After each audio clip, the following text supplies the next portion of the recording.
Today, we are unpacking the incredible multi-layered aviation ecosystem that's powering one of the absolute fastest-growing economies on the planet. We're talking about the titans of the Indian skies.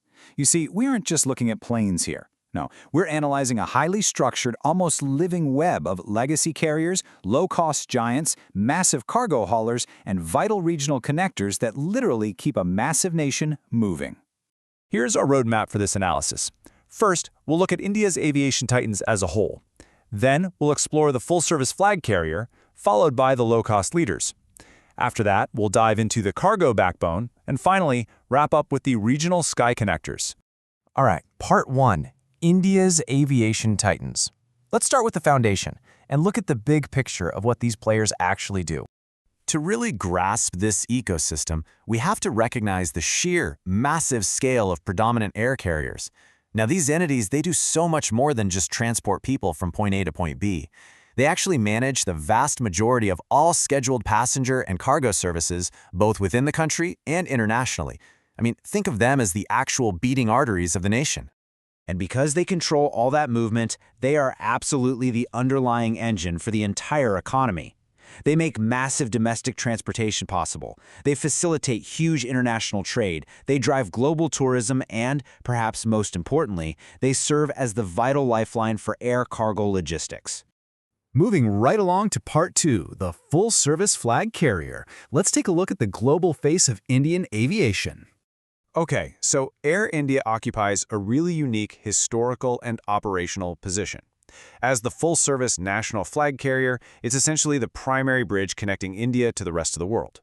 They operate critical passenger and cargo services across a truly extensive international network. It's that classic legacy connection we're all familiar with. Which brings us to Part 3, the low-cost leaders. Now, this is where things get fiercely competitive. Down in this low-cost battleground, we've got three main leaders dominating the volume of the skies: Indigo, Akasa Air, and SpiceJet.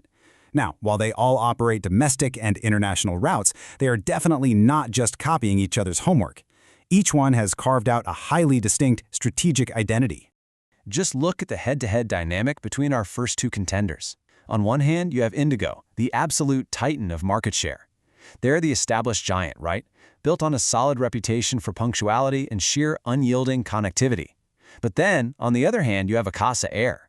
They're the rapid, modern newcomer, aggressively expanding their footprint with a fresh fleet of Boeing 737 MAX aircraft. It's a classic showdown: established scale versus aggressive modern expansion. And then you've got SpiceJet playing a completely unique dual role.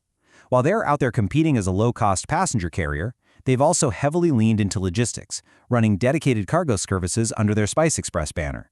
So they're fighting the passenger war, but simultaneously securing a massive foothold in freight. Pretty smart, right? Now, seeing SpiceJet's cargo division begs a really interesting question. We know passenger airlines move some freight, sure, but when millions of people click order online every single day, who is moving the actual e-commerce economy? That takes us right into Part 4, the cargo backbone. Let's talk express logistics. While the passenger airlines usually get all the glory, Blue Dart Aviation is really the quiet titan of the domestic skies. As India's leading dedicated domestic cargo airline, they aren't moving tourists. Nope.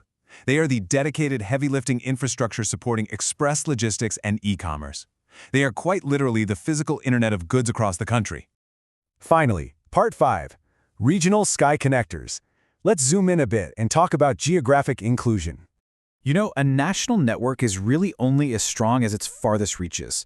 Alliance Air acts as the spearhead here for regional connectivity, specifically linking Tier 2 and Tier 3 cities to the major hubs. And working right alongside them is Star Air, targeting completely underserved regional destinations, bringing those remote areas directly into the national economic fold, literally bridging the final miles of the aviation network.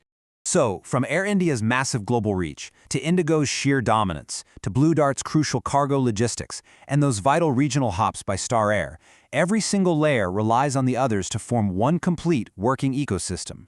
As these distinct titans unite and expand, we really have to ask, how will this complex web accelerate India's future economic dominance? How exactly will these highly interconnected skies shape the nation's future? It's a massive puzzle, and the pieces are snapping into place right now.